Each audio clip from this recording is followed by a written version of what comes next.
Good no, hindi mga kaplekla. Pagkain ng taga-bukid. Kamote. Saging. Suman. Saging. Dalawang suman. Suman Salia. Green tea.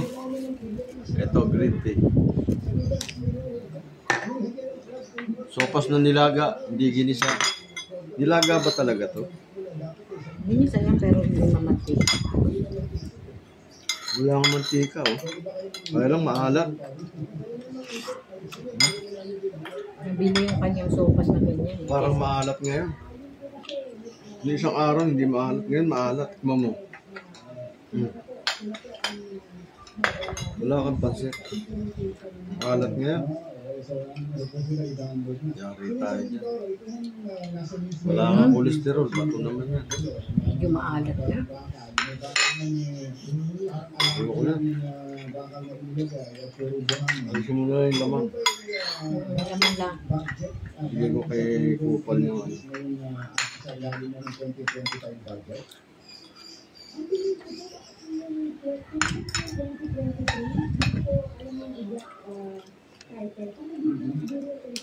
Delikado dahil sa maalat eh.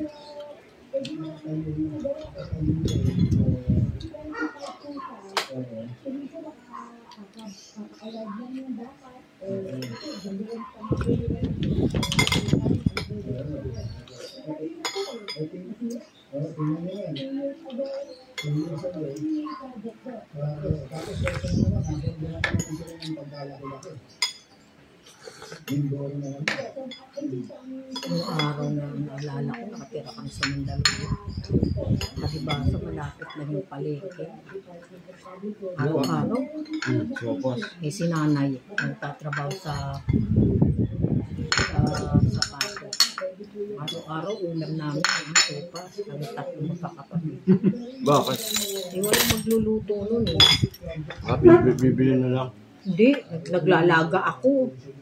Tapos talagyan ko lang gatas. Gigisa ko lang sa sibuyas bawang, walang sahog. Bakit? Wala kaming ulam lagi.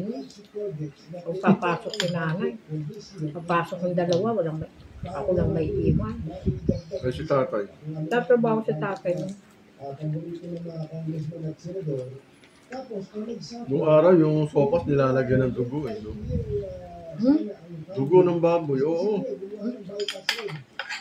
Okay, Esa noon, bibili ka ng sopas. Magkano bili ng sopas mo? Isaya siguro yun. 150 yata, piso. May dugo, oh.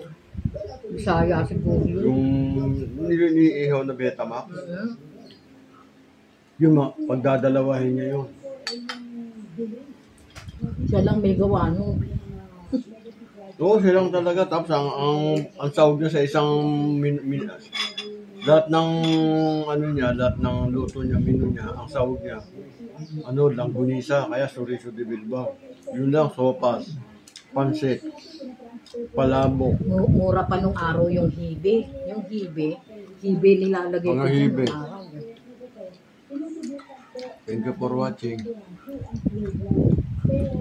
Dalawang